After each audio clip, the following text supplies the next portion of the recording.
اچھا، آپ نے ایک کالم لکھا میمن امیر کیوں ہے، تو ذرا وہ کیا سوچ کے، کیا دیکھ کے، اور کیا اس کے اندر یہ تمام چیزیں ہیں کہ واقعی میمن امیر آپ کو نظر آئیں؟ یہ ایکسپریس اخبار میں جب کالم لکھا تھا تو یہ تھوڑی تھوڑی باتیں تھیں، تو جب ان کو سب اکٹھا کیا، عدالتیں تو کورونا کی وجہ سے بند ہیں، تو فراغت تھی اور سارے کالم نکالے، تو مجھے لگا کہ 3-4 کالمز میں الگ الگ باتیں ہیں، اور لوگ اگر میمن امیر ہیں تو لوگ سمجھتے ہیں کہ یہ ہماری نیگیٹیویٹی ہے، وہ ہمیں یہودیوں کے ساتھ بریکٹ کرتے ہیں، لیکن میں نے اس میں 5 وجوہات بتائی ہیں کہ میمن امیر کیوں ہیں۔ پہلی تو وجہ یہ ہے کہ ہم بزنس کی طرف توجہ دیتے ہیں باقی برادریوں کے مقابلے میں، اس میں نے 4 برادریوں کا اور بھی ذکر کیا ہے کہ میمنوں کے ساتھ 4 خوبیاں اور برادریوں میں بھی ہیں، اور وہ ہیں دہلی پنجابی سوداگران، چنیوٹی برادری، آغا خانی برادری اور بوری برادری۔ تو اس میں نے کہا ہے کہ میں بات تو میمن برادری کے بارے میں کر رہا ہوں، لیکن آپ سمجھے کہ 4 برادری کے بارے میں بات ہے۔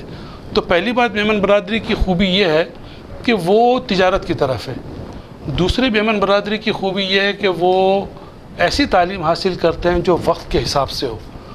جب ڈاکٹر اور انجینئرز کی ویلیو تھی تو ہمارے ہاں ڈاکٹرز اور انجینئر زیادہ بنتے تھے، اور جب ہم نے دیکھا کہ کامرس، اکاؤنٹس، بزنس، یہ کمپیوٹر کی توجہ ہے، تو ہماری بڑی اچھی خاصی اکثریت جو تھے وہ اس طرف آئی۔ تو ایک بات، دوسری وجہ ہے کہ ہم مناسب تعلیم حاصل کرتے ہیں۔ تیسری وجہ ہے کہ میمن برادری ایک امن پسند برادری ہے، لڑائی جھگڑے نہیں کرتے۔ اس میں نے مثال دی ہے کہ جب میرے پاس ایک کیس آیا، اس میں میمن کرایہ دار تھے، تو انہوں نے فوراً دوسری ڈیٹ پہ کمپرومائز کر لیا، انہوں نے لینڈ لارڈ کی 3 شرطیں مان لی۔ اب اس سے پتہ چلے گا کہ میمن برادری کس طرح امن پسند برادری ہے اور اس کی کامیابی کی وجہ، خوشحالی کی وجہ کیا ہے۔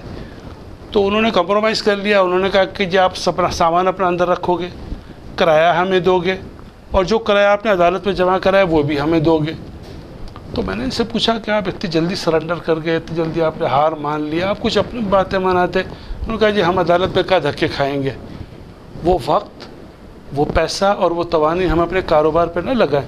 تو ایک یہ وجہ میں۔ چوتھی سب سے بڑی وجہ یہ ہے کہ میمن برادری میں تنظیمیں ہیں۔ جیسے جب ہجرت کر کے وہاں سے یہاں آئے تو ہمارے ہاں پاٹوا، جوناگڑھ، جیت پور، مانگرول، کتیانہ ایسی برادری تھی، تو ہر ایک نے اپنی برادری بنا لی۔ اور میں نے اسے لکھا ہے کہ 3 قسم کے لوگ ہیں ہماری برادری میں۔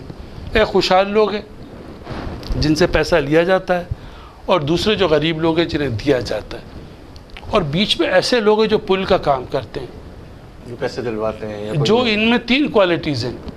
یہ لوگ پڑھے لکھے، ایماندار اور سمجھدار لوگ ہیں، اور برادری ان پہ اعتماد کرتی ہے۔ تو یہ خود بھی 5,000 دیتے ہیں، سرمایہ دار سے 50,000 اور 5 لاکھ روپے لیتے ہیں، اور اس طرح وہ غریبوں کی مدد کرتے ہیں۔ جو خوشحال اور مخیر حضرات ہوتے ہیں وہ بھی سمجھتے ہیں کہ اچھا کام کر رہے ہیں، ایماندار لوگ ہیں، غریبوں کی خدمت ہو رہی ہے، تو وہ ان کو پیسے دیتے ہیں۔ اب اس سے ہوتا کیا ہے، میمن برادری کے پاس پیسے آ جانے سے ہوتا کیا ہے کہ اگر کوئی بچے کی تعلیم کی، اسکول کی فیس دینی ہے، اس کو اسکول کا بیگ دلانا ہے، اس کو اسٹیشنری دلانی ہے، کسی بچی کی شادی ہے، کسی کے علاج کے لیے ہے، اور روزگار تک کے لیے میمن برادری پیسے دیتی ہے، تو میمن برادری میں خوشحالی آتی ہے۔ اب اس کا نتیجہ کیا نکلتا ہے؟ ان 4 خوبیوں کا نتیجہ یہ نکلتا ہے کہ میمن برادری کی پر کیپٹا انکم بڑھ جاتی ہے۔ میمن برادری کے لوگ غربت کی لکیر سے بہت کم ہوتے ہیں نیچے۔ تو میمن برادری جو ہے یہ اس کی یہ وجوہات ہیں، اور میمن برادری جو ہے وہ نیچرلی ایک سخی، ایک جنرس اور ایک غنی برادری ہے۔ وہ جو ہے وہ دیتے ہوئے خوشی محسوس کرتے ہیں۔ تو یہ 5 خوبیاں ہیں میمن برادری کی، جس کی وجہ سے میمن امیر اور خوشحال ہے۔